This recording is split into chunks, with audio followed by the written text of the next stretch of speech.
নমস্কার বন্ধুরা, এই যে বিগ ক্রিয়েশন উইথ রান্নাঘরে আপনাদের সকলকে স্বাগত জানিয়ে শুরু করছি আরও একটি নতুন পর্ব। আজ আরও একটি মজাদার নতুন ইন্টারেস্টিং রেসিপি নিয়ে হাজির হয়েছি আপনাদের সামনে। আজ আমি বানাবো আলু দিয়ে লোটে মাছের চচ্চড়ি রেসিপি। চলুন তাহলে আর বেশি দেরি না করে রেসিপিটি শুরু করা যাক। আর রেসিপিটি শুরু করার আগে প্রত্যেকবারের মতো আপনাদের কাছে একটাই অনুরোধ, ভিডিওটা একটু স্কিপ না করে প্রথম থেকে শেষ পর্যন্ত দেখতে থাকুন এবং রেসিপিটি ভালো লাগলে অবশ্যই একটা লাইক করে চ্যানেলটিকে সাবস্ক্রাইব করে রাখার অনুরোধ রইল। লোটে মাছের রেসিপিটি বানানোর জন্য আমি এখানে কিছু পরিমাণ লোটে মাছ কেটে ভালো করে ধুয়ে পরিষ্কার করে রেখেছি।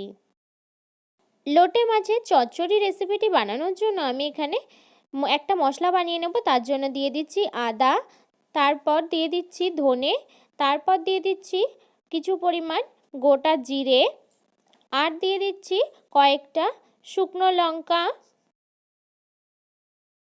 আর দিয়ে দিচ্ছি 4টে কাঁচা লঙ্কা, আর সব শেষে দিয়ে দেব কয়েকটা গোলমরিচ। দিয়ে সমস্ত মশলার কিন্তু একটা পেস্ট বানিয়ে নেব। অবশ্যই মশলাটা বানাতেই যতটা পরিমাণ জলের প্রয়োজন সেই জলটা দিয়ে মশলার পেস্টটা বানিয়ে নিতে হবে।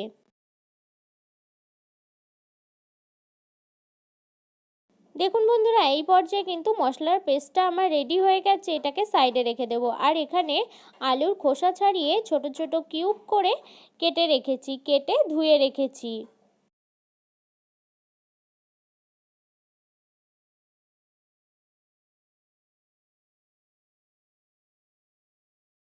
মাছগুলোকে আমি এখানে অন্য একটা পাত্রে নিয়ে নিয়েছি। দিয়ে দিচ্ছি স্বাদ মতো নুন, আর দিয়ে দিচ্ছি পরিমাণ মতো হলুদ গুঁড়ো। নুন আর হলুদ গুঁড়োটা ভালোভাবে মাছের সঙ্গে মিশিয়ে নেব।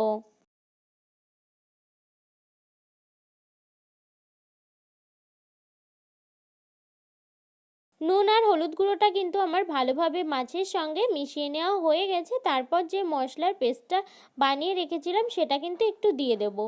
2 চামচের মতো আমি এখানে দিয়ে দিচ্ছি। দিয়ে ভালো করে কিন্তু আবারও মাছের সঙ্গে এই মশলাটাকে মিশিয়ে নেব। মিশিয়ে এটাকে কিন্তু 15 থেকে 20 মিনিটের জন্য রেস্টে রেখে দেব।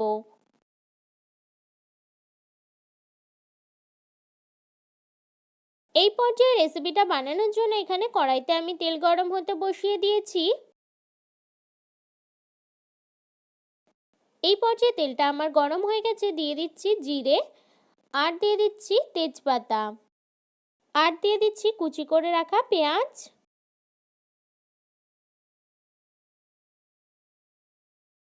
পেঁয়াজটাকে হালকা একটু ফ্রাই করে নিয়ে তারপর দিয়ে দিচ্ছি এখানে যে আলুগুলো কেটে ধুয়ে রেখেছিলাম সেই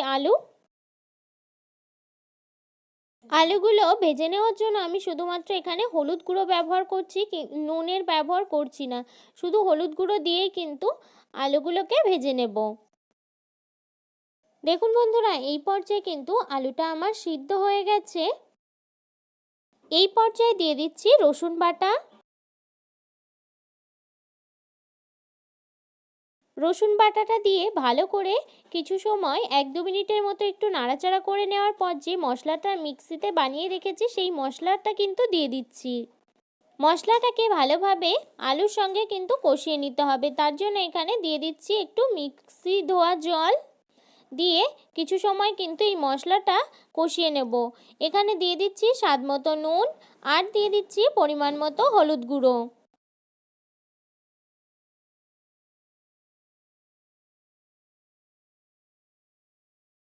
বেশ কিছু সময় ধরে মশলাটাকে কষিয়ে নেওয়ার পর এই পর্যায়ে দেখুন বন্ধুরা, মশলাটার থেকে কিন্তু তেল ছেড়ে দিয়েছে। এবার আমি এখানে পরিমাণ মতো জল দিয়ে দেব।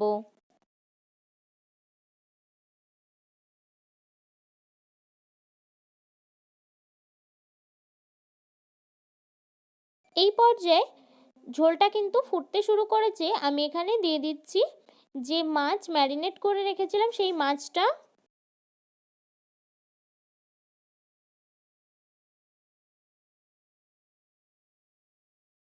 দেখুন বন্ধুরা, এই পর্যায়ে কিন্তু আলু দিয়ে লোটে মাছের চচ্চড়ি রেসিপিটা কিন্তু আমার রেডি হয়ে গেছে। আমি এখানে একটু বাটা গরম মশলা দিয়ে দেব। দিয়ে ভালো করে মিশিয়ে কিন্তু নামিয়ে নেব। দেখুন বন্ধুরা, এই পর্যায়ে কিন্তু আলু দিয়ে লোটে মাছের চচ্চড়ি রেসিপিটা আমার রেডি হয়ে গেছে। আমি নামিয়ে নিয়েছি।